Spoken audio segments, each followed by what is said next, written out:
Have you seen all the changes that have come in to the Premier League? Lots of gimmicks, I'd call them. Gimmicks. Rory, you must hate it. Yeah, although do you know, it's gone worse. I do hate it, of course I do. I think it's appalling. But do you know what I've also done, which is worse than hating it? I've sort of become worn out with it. I've just now almost begrudgingly acquiesced to the fact that this is what happens. Like I don't sort of have the fight in me anymore to say that this is unacceptable. It's because no one cares what we think, really. No, because I think people want it. That's the worst part of it. Like people, do you mean like new school fans? I think fans. Do you think old school fans want it? No, of course not. Well, we should talk about what they are. I mean, the first thing is obviously substitute players are being interviewed pitch side next season while the match is going on. Can you imagine that though, Booth? Someone's unhappy they've been subbed. Boom. Jules Breach is over there with the microphone. Yeah, the player will just refuse to do it though, won't they? Don't you think? They'll either walk down the tunnel or they'll give a robotic will they start answer. finding them and stuff? Yeah, maybe. So then they end up just going through the motions. Yeah. How do you feel about being subbed? Not good. We should be doing better. Was blah, it blah, blah. Richard Sherman who did an interview with the NFL and his every answer to the questions he was asked was, "I'm only here so I don't get fined." Really? I'm only here so I don't get fined. Yeah, The whole interview is so good. Yeah. That's what football That's what managers footballers should basically do sometimes. Like just give dud answers. And that's what you're going to find with these interviews. Whereas you do go, oh, what if someone goes mad because they've been subbed? Let's say that actually does happen. Should we be doing that to footballers? Should we be sticking a camera in their face and a microphone under their nose the second that they have maybe a humiliating substitution? Like when Jose Mourinho subbed Joe Cole, having brought him on 15 minutes earlier, would it be fair and just to stick a microphone in his face at that moment? But we do it to boxers, don't they? They're getting hit in the head for 12 rounds and then the mic straight on them. Mental. Bloody Addy, isn't it? Over AJ. Yeah, Don't know what's going on in you. It's like, what? Exactly. You're like, so if they do it to boxers, they're probably copying that on some level. But if we shouldn't do it to boxers, and I get via your tone, I'm suggesting you think we shouldn't. No, of course. If we shouldn't do it to boxers, the fact that we do it to them is wrong. It doesn't mean that we should just do it to more people to equalise that wrong. Like, no, I don't like it. I don't think it's right. I don't think it's in keeping with the traditions of football.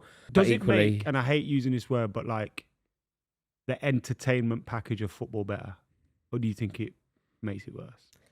It gives us more clips on social media, which could be what they want. If you're a stakeholder in the Premier League and the Sky Sports or whatever, and you've got a Twitter clip of Harry Maguire having a go at a reporter for getting substituted off, then ultimately you're looking at someone that is going to get a lot more views for Sky Sports. But as a football fan, it's not what football's about. Also, do the players want this really? If you think about it, I mean, some players I think they like the idea of going viral. Some players are quite keen on their social media profile and their brand or whatever you want to talk about. So it could amplify players' visibility. Is that good? Or the players not want to necessarily be celebrities in the way that we're kind of forcing them into being celebrities? Buvey's talking about clips there. Some players, they don't want to be famous, and suddenly they've got a microphone in their face with the nation watching. They're footballers. They want to be footballers. They don't want to be interviewed. Also, they're not articulate. They don't want to give opinions. It's another thing, again, where the fans inside the stadium also won't have a clue what is going on. They'll just see that it's happening. Another one of those changes was, and I thought this could create some absolutely mental times, camera operators will be allowed onto the pitch during goal celebrations. This is the one I think could be okay. If you had to take any of them, I don't want any of them, by the way, of course not. But of the three, this could be the most interesting. You could get some interesting reactions with the camera. When Steven Gerrard kissed the camera at Old Trafford, that was like a good moment. That might be more dynamic if there's a camera operator on the pitch with someone doing that after a big goal, maybe. That could be positive. There'll also be people pushing cameras out of the way. A cameraman will try and get to a celebration, run past a player who's just conceded. He's going to tell him to fuck up. There's going to be things camera ops are often really, really... They carry a huge opinion in themselves. Because they've got a camera and a lanyard, they kind of go, out my way, Players aren't going to have... Camera and lanyards are great, you know. You literally can get into places where water can't. Also, do you remember when they suspended Rooney for swearing down a camera when he scored?